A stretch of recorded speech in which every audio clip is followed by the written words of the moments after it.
नमस्कार दोस्तों, आपका स्वागत है हमारे show career talk with subject matter expert के 20वें एपिसोड में। आज हम बात करेंगे करियर इन एग्रीकल्चर पर। एग्रीकल्चर का हमारे जीडीपी पर बहुत सिग्निफिकेंट कंट्रीब्यूशन है। नई नई इनोवेशन टेक्नोलॉजी की वजह से अब इस फील्ड में और भी तेजी से ग्रोथ हो रही है। इस फील्ड अब एग्रीकल्चर के बारे में विस्तार से बात करने के लिए आज हमारे साथ डॉक्टर जगन्नाथ पाठक जी मौजूद हैं। सर प्रोफेसर और हेड ऑफ द डिपार्टमेंट हैं बंदा university of agriculture and technology UP में। सर हम लोग स्टार्ट करते हैं। Okay, I can. No problem. Over to you sir. Thank you very much. Thank you, Akanksha. जैसा कि अभी आपने बताया कि आज हम यहाँ पर कृषि एवं कृषि से जुड़े हुए क्षेत्रों में रोजगार एवं सरकारी एवं गैर सरकारी सेवाओं के संभावनाओं पर चर्चा करने के लिए यहाँ पर एकत्रित हुए हैं। इस आभासी माध्यम से हम आप सभी से बात कर रहे हैं। तो इस आभासी माध्यम से देश के विभिन्न कोनों से जुड़े हुए विभिन्न स्टेक होल्डर, विभिन्न प्रकार के इसमें जानकारी चाहने वाले प्रतिभागी, आप सभी का मैं डॉक्टर जगन्नाथ पाठक, बांदा कृषि एवं प्रौद्योगिकी विश्वविद्यालय बांदा से आप सभी का स्वागत करता हूं, अभिनंदन करता हूं। साथियों,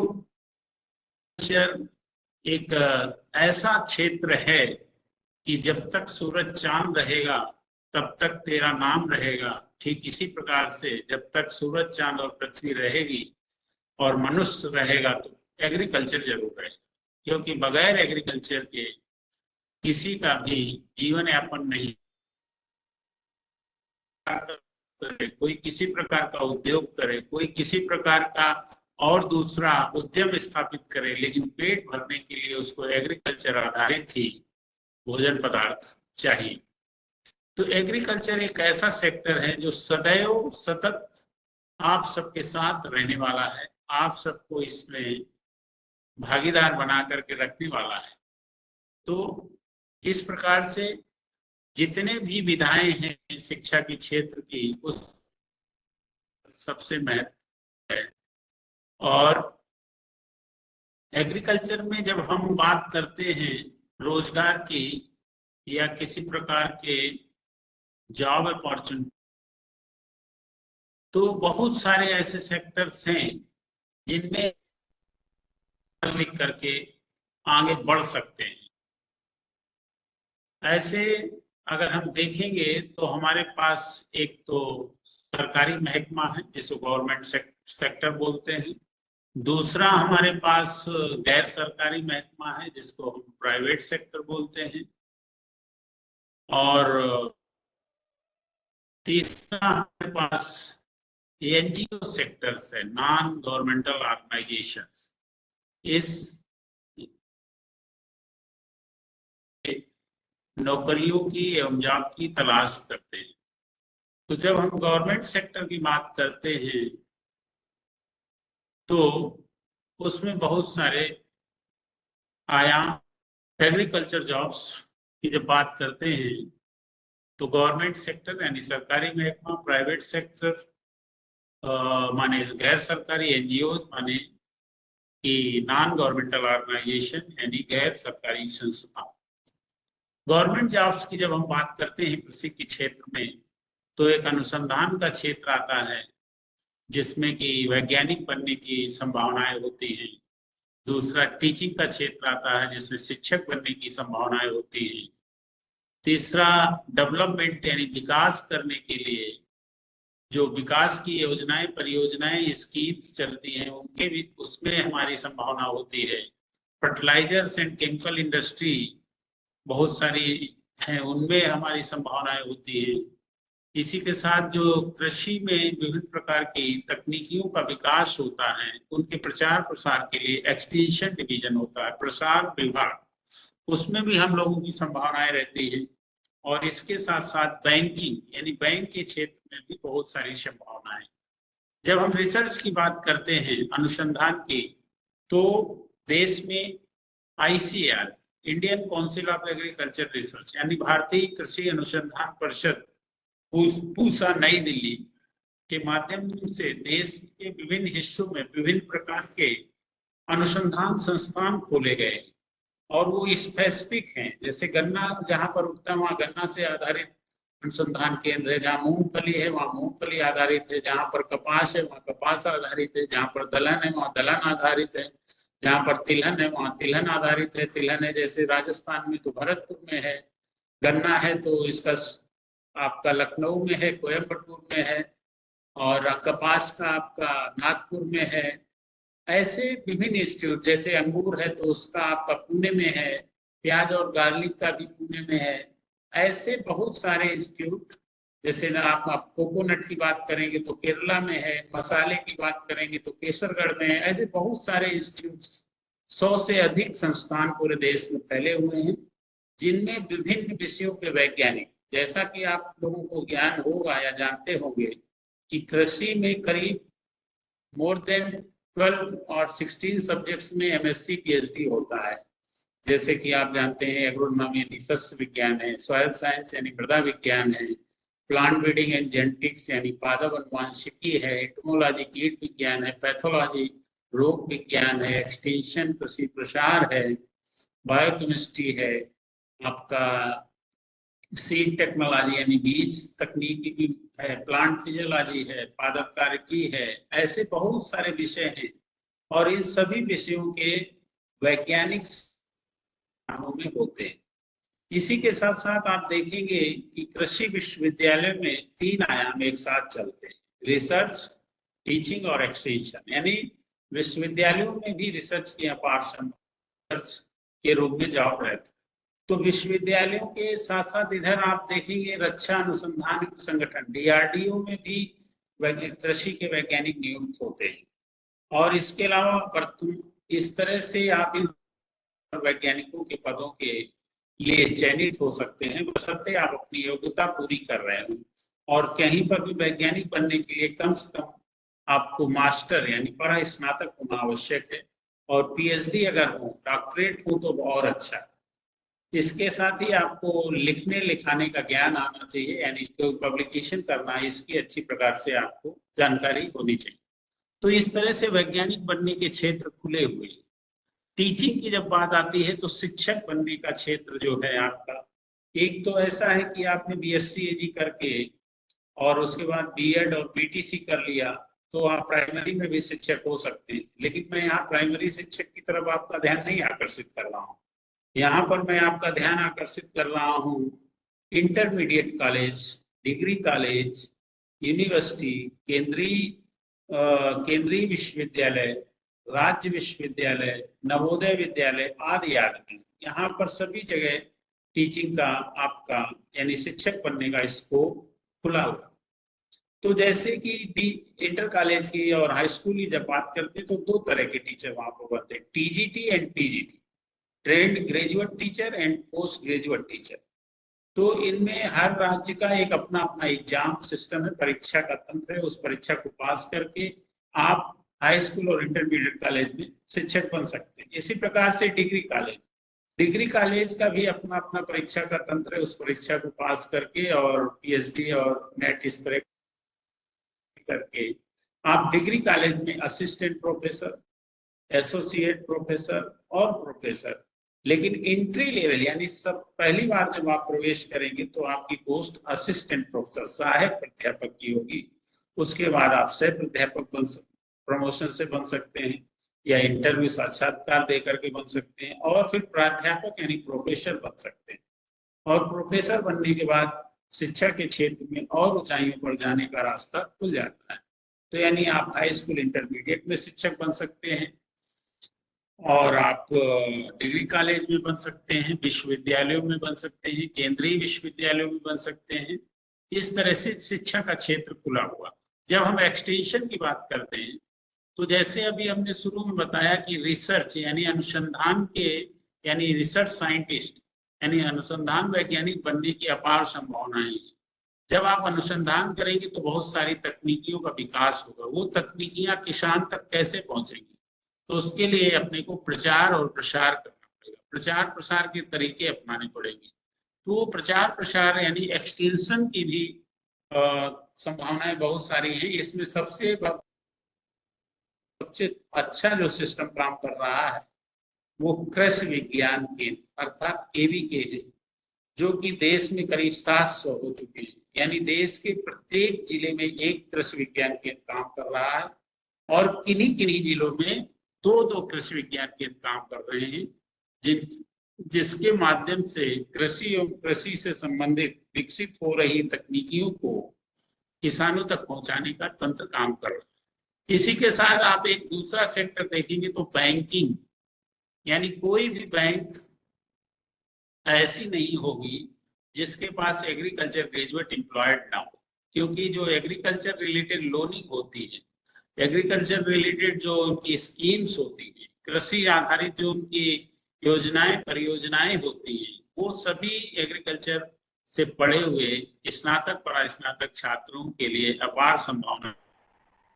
और हर बैंक में एक एग्रीकल्चर ऑफिसर, जिसको कहीं कहीं पर एओ कहते हैं, एग्रीकल्चर ऑफिसर, कहीं पर एईओ कहते हैं, एग्रीकल्चर एक्सटेंशन ऑफिसर, कहीं पर उसको एग्रीकल्चर फील्ड ऑफिसर, ऐसे विभिन्न नामों से बैंकों ने अपने अपने हिसाब से डेजिग्नेट कर रखा है। और उनके माध्यम से एग्रीकल्चर फाइनेंस यानी कृषि लोन को देखते हैं। तो इस तरह से बैंकिंग सेक्टर भी एक अपना महत्वपूर्ण सेक्टर है, जहां पर हम लोगों के लिए या आप सबके लिए जॉब की संभावनाएं हैं। इसके बाद एक डेवलपमेंट डिपार्टमेंट आता है। आपको जानकर के ये अच्छा लगेगा कि हर राज्य का एक अपना कृषि विभाग है। यानी वैसे तक किसी भी, जैसे अगर आप मान लीजिए साइंस से ग्रेजुएट हैं तो विभाग के उसके पास कोई ऐसा डेवलपमेंट विभाग नहीं है किसी भी राज्य सरकार का, जबकि कृषि विभाग हर राज्य सरकार का काम करता है। उस विभाग का ये काम होता है कि डेवलपमेंटल स्कीम चलाते हैं कि जैसे कोई भी तकनीकी नई डेवलप हुई है उसे किसानों तक पहुंचाना है तो क्या तरीके होंगे, तो उसके लिए वो डेमोन्स्ट्रेशन कराते हैं, उसके लिए वो मेले कराते हैं, गोष्ठियां कराते हैं, छोटे छोटे खेत दिवस कराते हैं, ऐसे बहुत सारी योजनाएं चला करके। तो इनको हम विकास विभाग भी कह सकते हैं, यानी डेवलपमेंटल डिपार्टमेंट। ये कृषि विभाग का भी होता है, कृषि के नाम से कृषि विभाग होता है, उद्यान के नाम से उद्यान विभाग होता है, पशुपालन के लिए पशुपालन विभाग होता है, और मत्स्य यानी मछली के लिए मत्स्य विभाग होता है। ऐसे एग्रीकल्चर एवं एग्रीकल्चर से जुड़े हुए अन्य सभी आयामों के, कृषि एवं कृषि से जुड़े अन्य सभी आयामों के विभाग होते हैं, जो कि ग्रामीण स्तर पर इस प्रकार की योजनाएं चला करके कृषि को ग्रामीण स्तर पर किसानों के बीच में लागू करके किसानों को समृद्ध बनाने का काम करते हैं। साथियों, इसी के साथ साथ आप जानते हैं कि पौधे को विभिन्न प्रकार के भोजन की आवश्यकता होती है। उस भोजन को पूरा करने के लिए विभिन्न प्रकार के उर्वरकों का प्रयोग किया जाता है। तो ये फर्टिलाइजर इंडस्ट्री एंड के इंडस्ट्री बहुत बड़ा सेक्टर है, जहां पर आप सबकी बहुत सारी जॉब की अपॉर्चुनिटीज यानी नौकरी की संभावनाएं, यानी आपके करियर बनाने की संभावनाएं दिखती हैं। और बहुत बड़ा सेक्टर ये भारत सरकार के हाथ में है। राज्य सरकार का, भारत सरकार के बहुत सारे संस्थान और आयाम हैं। तो इन सब में भी आपकी बहुत बड़ी संभावनाएं हैं। आप चाहें तो इधर की तरफ भी अपने आप को मोड़ सकते हैं, देख सकते हैं, उधर की तरफ खोज सकते हैं और इस दिशा में आगे बढ़ सकते हैं। तो ये कुछ गवर्नमेंट जॉब के सेक्टर्स हैं जिनमें आप विभिन्न, इसमें अभी एक सहकारी विभाग भी होता है, कोऑपरेटिव सेक्टर। कोऑपरेटिव सेक्टर के 9 रत्नों में से एक कंपनी है IFFCO, Indian farmer fertiliser cooperative limited. वो उसमें भी एग्रीकल्चर के पढ़े लिखे छात्र ही जाते हैं। वो आपका कहेंगे कि एक संस्थान है या एक विधा है जिसमें सभी एग्रीकल्चर ग्रेजुएट जा सकते हैं। इसी के साथ एक क्रबको होता है, कृषक भारती कोऑपरेटिव लिमिटेड। ये दोनों जो सहकारी संस्थाएं हैं, दोनों उर्वरक बनाने का काम करती हैं। ये यूरिया, डीएपी को बनाती हैं और किसानों को उपलब्ध है। तो ये भी एक सेक्टर है कि इस क्षेत्र में भी हम लोग आगे बढ़ सकते हैं। प्राइवेट जॉब की जब बात करते हैं तो प्राइवेट सेक्टर में एक तो R&D डिपार्टमेंट होता है जिसे रिसर्च एंड डेवलपमेंट बोलते हैं, मार्केटिंग होता है जहां पर कोई भी चीज डेवलप हुई उसको बेचने का काम करते हैं। तो जब आप प्राइवेट की बात करेंगे तो एक सीड इंडस्ट्री है। जानते हैं कि आज के समय में अधिकतम फसलों के हाइब्रिड सीड्स बाजार में उपलब्ध है। तो ये हाइब्रिड सीड्स कौन बना रहा? सभी प्राइवेट कंपनियां बना रही हैं। उन प्राइवेट कंपनियों में जॉब्स हैं। इसी के साथ आप जानते हैं फसलों में विभिन्न प्रकार के रोग और कीट आते हैं। इन रोग और कीटों को रोकने के लिए विभिन्न प्रकार के फार्मुलेशंस यानी विभिन्न प्रकार के insecticide and pesticide, insecticides and fungicides, herbicide, weedicide यानी कीड़े मारने की दवा, बीमारियों की रोकने की दवा, खरपतवारों को नष्ट करने की दवाएं, ऐसे बहुत सारे केमिकल इंडस्ट्रीज हैं जिनमें की रिसर्च की संभावनाएं रहती है। और इसी प्रकार से बीज में आप देखेंगे प्राइवेट कंपनियों के बहुत बड़े बड़े फार्म हैं जहां पर हैदराबाद, बंगलौर साइड में, जहां पर वो हाइब्रिड सीड्स बनाती हैं और पूरे देश में मार्केटिंग करती है। फर्टिलाइजर इंडस्ट्री भी प्राइवेट में बहुत इक्वल टू गवर्नमेंट इंडस्ट्री खड़ी हुई है। वहां पर भी रिसर्च एंड डेवलपमेंट की बहुत संभावनाएं हैं। बायो प्रोडक्ट अर्थात बायो फर्टिलाइजर यानी आज के समय में जब ऑर्गेनिक फार्मिंग एवं नेचुरल फार्मिंग की बात होती है, कृषि, प्राकृतिक कृषि एवं जैविक कृषि की बात होती है, तो बायो प्रोडक्ट्स के बगैर बात को पूरा नहीं किया जा सकता। तो बायो प्रोडक्ट्स का भी बहुत बड़ा सेक्टर है जहां रिसर्च एंड डेवलपमेंट की अपार संभावना है। और इन्हीं का जब हम सेल्स एंड मार्केटिंग की बात करते हैं तो ये आपका फर्टिलाइजर की मार्केटिंग में जॉब की अपॉर्चुनिटी है, पेस्टिसाइड की मार्केटिंग में अपॉर्चुनिटी है, बीज की बाजार में बेचने की व्यवस्था के तहत वहां पर आपके लिए संभावनाएं हैं। विभिन्न प्रकार के अन्य केमिकल जो कि पौधे की ग्रोथ एवं वृद्धि को बढ़ाते हैं, उनकी मार्केटिंग की संभावनाओं में आपके लिए जगह है। इसी प्रकार फर्टिलाइजर्स जैसे राइजोबियम है, पीएसबी है, एजोस्पर्मलम है, बैम आज के समय में सबसे अच्छा चल रहा है, वेसिकुलर और वस्कुलर माइक्रोराइजा यानी माइक्रोराइजा आधारित प्रोडक्ट्स का भी बहुत ज्यादा मार्केटिंग हो रहा है। तो वो भी आपके लिए बहुत सारे उपलब्ध हैं। इन सब सेक्टर मार्केटिंग के लिए अपने आप कैरियर को तलाश सकते हैं। इसी के साथ एक आपकी पोस्ट हार्वेस्ट यानी किसी भी फसल की कटाई उपरांत उसका प्रबंधन कैसे होगा, यानी कि जैसे बहुत सारा टमाटर एक साथ पैदा हो जाता है तो दो जाता है, और जब टमाटर कम होता है तो 200 रुपए किलो हो जाता है। तो जिस समय ज्यादा पैदा हो रहा उस समय अगर हम उसके प्रोसेस प्रोडक्ट, तो पोस्ट हार्वेस्ट टेक्नोलॉजीज यानी जो बहुत सारा प्रोडक्ट एक साथ कोई भी फसल उत्पाद पैदा हो जाता है उसको अगर हमें प्रोसेस प्रोडक्ट बना ले तो उस क्षेत्र में भी बहुत सारी संभावनाएं हैं। तो प्राइवेट में ये बहुत सारे ऐसे सेक्टर्स हैं जहां पर आप अपने आप को या अपने कैरियर को तलाश सकते हैं, अपने कैरियर को बना सकते हैं, अपने कैरियर को तराश सकते हैं, एक जीवन को अच्छी उड़ान, एक अच्छी ग्रोथ, एक अच्छी वृद्धि दे सकते हैं। तो ये सारे सेक्टर्स ऐसे हैं जहां पे अपन ये सब कर सकते हैं। इसी के साथ आप देखेंगे एक एनजीओ सेक्टर होता है। एनजीओ सेक्टर में क्या होता है कि ये एक संस्था के रूप में काम करते हैं जिसका कि एक प्रबंध मंडल होता है और वो अपने हिसाब से उस संस्थान को चलाता है।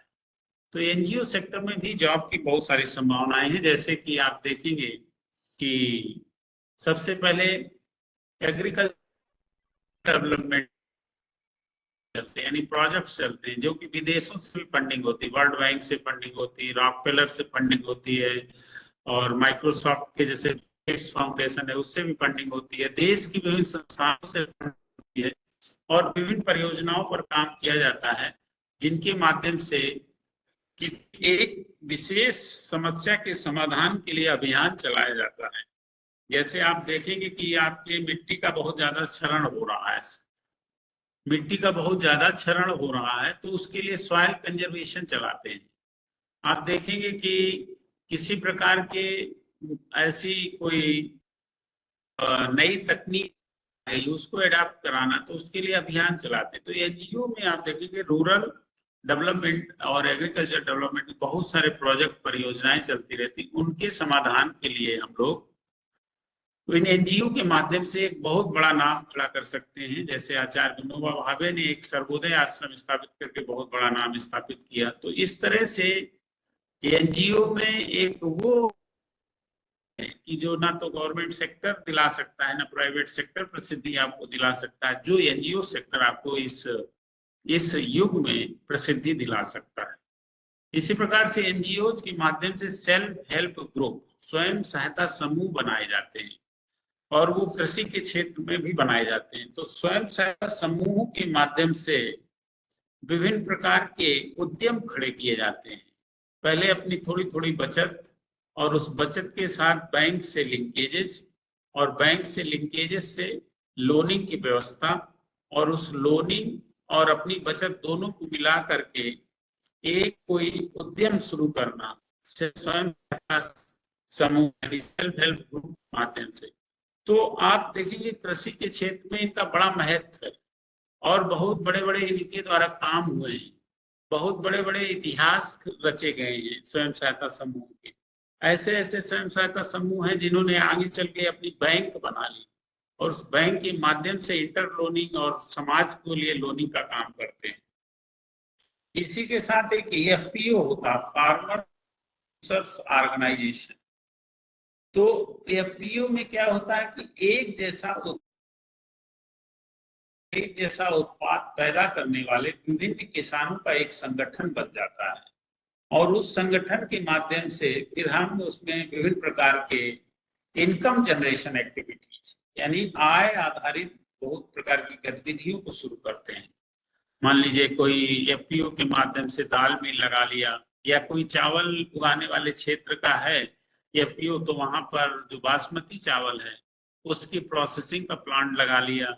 कहीं पर टोमेटो ग्रोइंग एरिया यानी जहाँ पर टमाटर उग रहा है उस क्षेत्र में अगर कोई एफपीओ बना, तो टमाटर के बहुत प्रकार के केचप, सॉस, जेली बनाने का उद्यम खड़ा कर दिया। फ्रूट्स है तो वहां पर कोई दूसरा उद्यम खड़ा कर दिया। इस प्रकार से एफपीओ एक महत्वपूर्ण बात यह है कि एफपीओ स्पॉन्सर्ड बाय नाबार्ड, यानी नाबार्ड जो नेशनल एग्रीकल्चर रूरल बैंक है उसके द्वारा नेशनल नाबार्ड।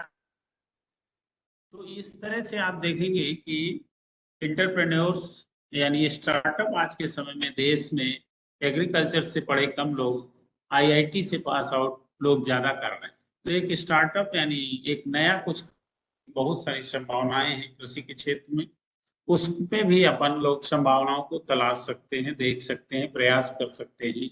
उसके लिए उचित कदम उचित सहयोग के साथ उठा सकते हैं।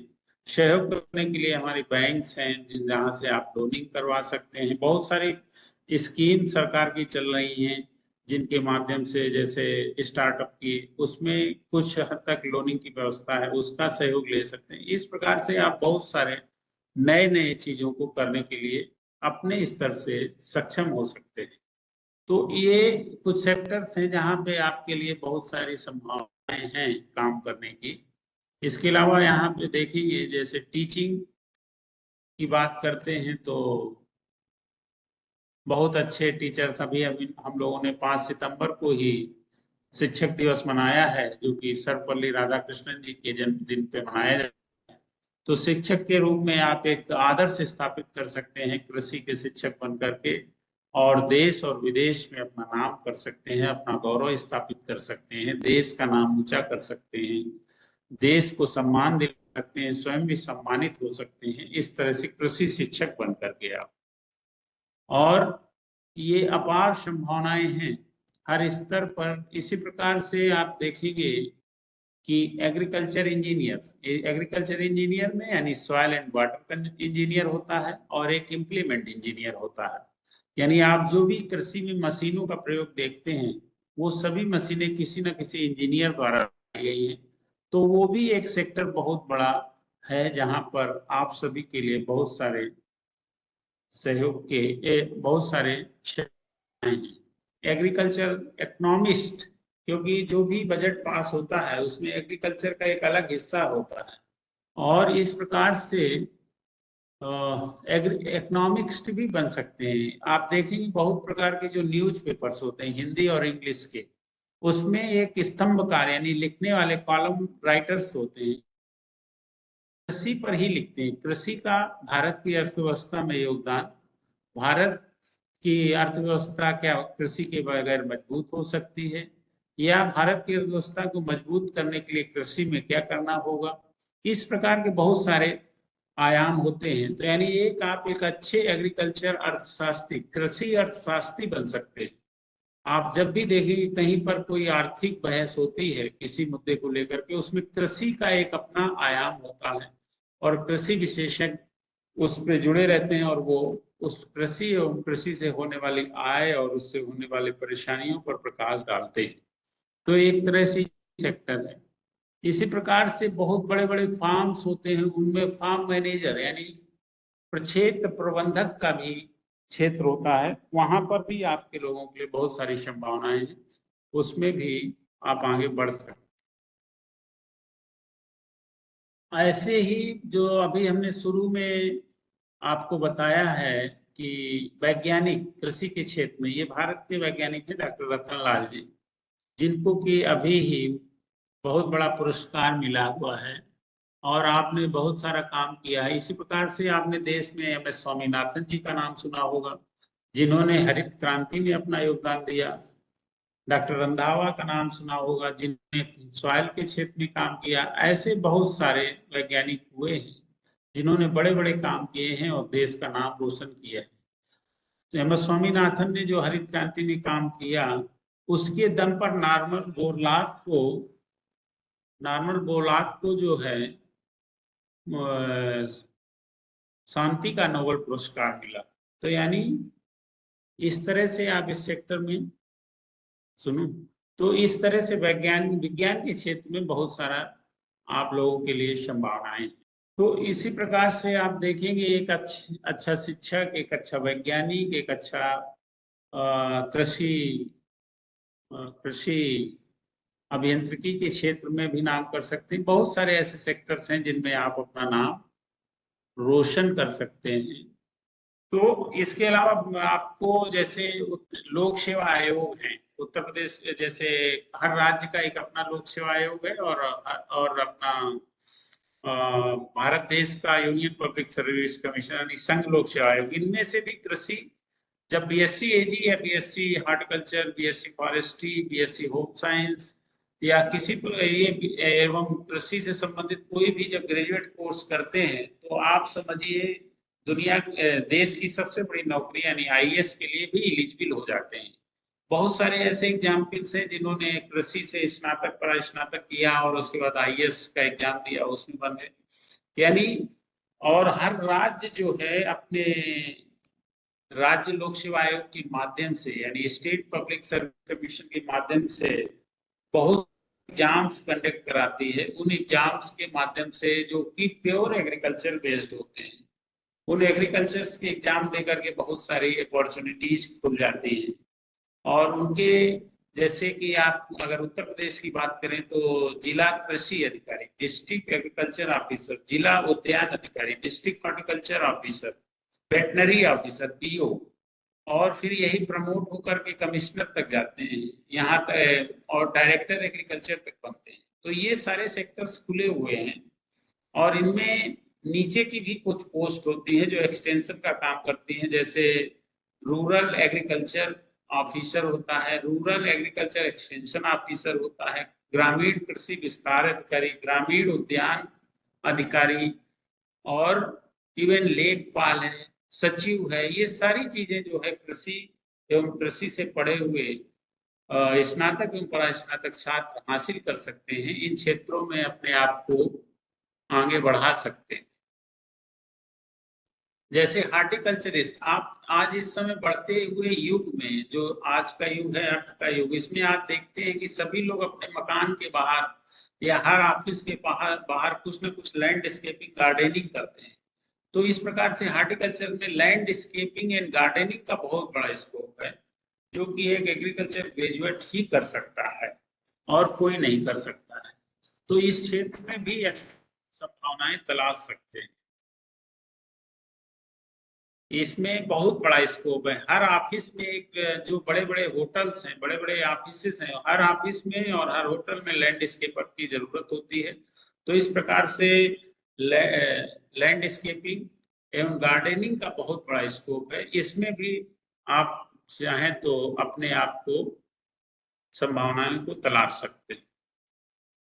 इसी प्रकार से पहले ही मैंने बताया कि insecticide, pesticide, fertilizer, weedicide, herbicide, इन सब में सेल्स यानी मार्केटिंग की बहुत बड़ी संभावनाएं होती हैं।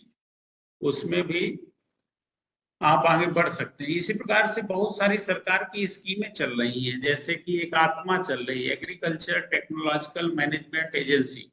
उसमें एटीएम की पोस्ट होती है, एग्रीकल्चर टेक्नोलॉजी मैनेजर की पोस्ट होती है, बीटीएम यानी ब्लॉक टेक्नोलॉजी मैनेजर की पोस्ट होती है। ये सब आत्मा के माध्यम से चल रहे हैं, जो कि कृषि को आगे बढ़ाने का काम कर रहे हैं। इस समय पर एक RKVY, राष्ट्रीय कृषि विकास योजना चल रही, परंपरागत कृषि योजना चल रही, INM चल रहा है, इंटीग्रेटेड न्यूट्रिएंट मैनेजमेंट यानी समन्वित पोषक तत्व प्रबंधन। इन सब में बहुत सारी अपॉर्चुनिटीज है। और जब तक आप मान लीजिए कहीं पर कुछ नहीं हो रहा, उस समय तक कहीं हर वैज्ञानिक और हर संस्थान में कुछ प्रोजेक्ट्स चलते रहते हैं। तो उसमें आप जूनियर रिसर्च फेलो यानी कनिष्ठ अनुसंधान अध्येता हो सकते हैं, रिसर्च एसोसिएट हो सकते हैं, सीनियर रिसर्च फेलो, वरिष्ठ अनुसंधान अध्येता हो सकते हैं, और बहुत सारी जो आपकी ग्रुप 3 की पोस्ट निकलती है, टेक्निकल असिस्टेंट हैं, ये बहुत सारे हैं। तो इन सब में आपके लिए संभावनाएं अपार हैं, जिनमें आप कहीं ना कहीं अपने आप को एडजस्ट कर सकते हैं। और जो पढ़ाई की बात होती है तो BSc एग्रीकल्चर सबसे मुख्य है। उसके साथ ही BSc हार्टिकल्चर होता है, BSc फॉरेस्ट्री होता है, BSc होम साइंस भी होता है, BVSc होता है, BVSc माने बैचलर ऑफ वेटनरी साइंस। और ये सारे इक्वल माने गए हैं सरकार की दृष्टि से। और जब आप ग्रेजुएट कर लेते हैं तो MSc इन एग्रीकल्चर होता है। एग्रीकल्चर में आपका एग्रोनॉमी है, सॉइल साइंस है, plant breeding, extension, anthology, pathology, biochemistry, plant physiology, seed technology आदि आदि। और हार्टिकल्चर में है तो जैसे vegetable science, fruit science, floriculture and landscaping and post harvest technology. Forestry में सिल्वीकल्चर है, एग्रो फॉरेस्ट्री है, नेचुरल रिसोर्स मैनेजमेंट है। इस प्रकार से इन सब सब्जेक्टों को, सभी विषयों में परास्नातक की पढ़ाई होती है। इसके अलावा जो अभी वर्तमान में नई शिक्षा नीति आई है 2022 की, जो नई शिक्षा नीति आई है, उसमें बहुत सारे डिग्री, डिप्लोमा और सर्टिफिकेट कोर्सेज चलाए गए।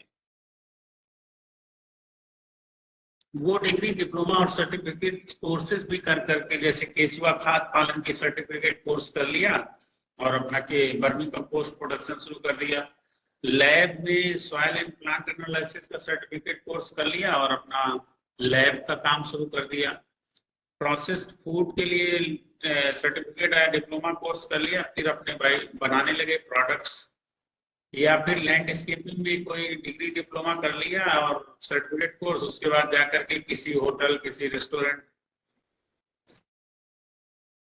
इवन जो इस समय बहुत सारे हाईवे और एक्सप्रेस वे बन रहे हैं, उन सब में भी जो प्लांटेशन हो रहा है, वो प्लांटेशन भी एग्रीकल्चरिस्ट के माध्यम से हो रहा है। वहां पर भी अपनी व्यापार संभावना है।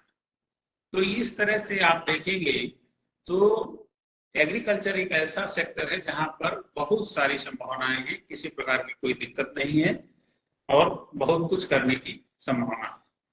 अब मैं चाहूंगा कि क्वेश्चन आंसर शुरू किया जाए। एक क्वेश्चन है भाई मिस्टर संजीव बैच 88 करके, संजीव बैच 8। इन्होंने कहा, sir can you tell us more about process product in agriculture and career related to.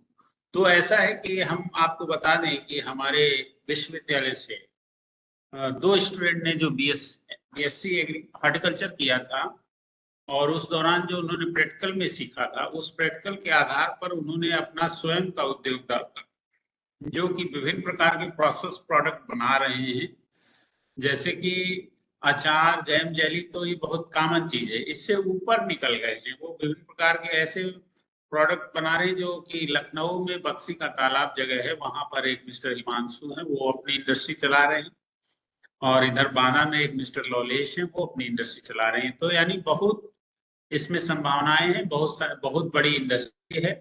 आप इसमें सर्च करें, और अगर आपको लगता है कि मुझे जानकारी नहीं, तो आप बांदा विजिट भी कर सकते हैं संजीव जी, और यहाँ आकर के हम लोगों से और यहाँ पर अन्य जो टीचर्स हैं उनसे मिल सकते हैं और जानकारी ले सकते हैं। यस, एक क्वेश्चन है शिवा योगी का। तो शिवा योगी ने, can you guide us on list of good colleges in agriculture. तो इसमें अगर आप सबसे पहले यूनिवर्सिटी की बात, अभी मुझे तो ये शिवा योगी जी आप कहाँ से हैं ये तो मुझे नहीं पता है। Write your state also here, then I can reply in better way. अगर आप यहाँ अपने राज्य का नाम लिखेंगे तो हमारे लिए ज्यादा सुविधाजनक होगा बता पाना। शिवा योगी, अगर आप हमें सुन पा रहे हैं तो आप कहाँ से थोड़ा लिखिए तो मैं आपको बेहतर बता पाऊँ। कर्नाटका, ओके। तो कर्नाटका में आपका university of agriculture sciences Dharwad है। कर्नाटक में अपना बेंगलुरु में यूनिवर्सिटी ऑफ एग्रीकल्चर साइंसेज है। इन सभी में बहुत अच्छा है। अगर इससे और थोड़ा आगे निकलेंगे तो तेलंगाना में पंडित जयशंकर यूनिवर्सिटी है, तेलंगाना। और आपका आंध्रा में आपका ये क्या बोलते हैं, अंगारू आचार एनजी रंगा एग्रीकल्चर यूनिवर्सिटी है। तमिलनाडु में तमिलनाडु एग्रीकल्चर यूनिवर्सिटी कोयम्बटूर है। आप इन जगह सर्च करके बेहतर जगह तक पहुंच सकते हैं। तो आप देखिए, ये सारी यूनिवर्सिटी आपके लिए बेहतर है, आप वहां पर देखिए, तलाश करें, आपको अच्छा लगेगा। Thank you so much sir आपके सेशन के लिए। बहुत ही इंसाइटफुल सेशन था। आई एम श्योर सारे पार्टिसिपेंट्स को एक अच्छी नॉलेज मिल गई है कि एग्रीकल्चर की फील्ड में वो कैसे नेविगेट कर सकते हैं और क्या क्या इंपॉर्टेंट इन्स एंड आउट्स हैं। Thank you so much for the session sir. चलिए ठीक, thank you very much. Thank you sir.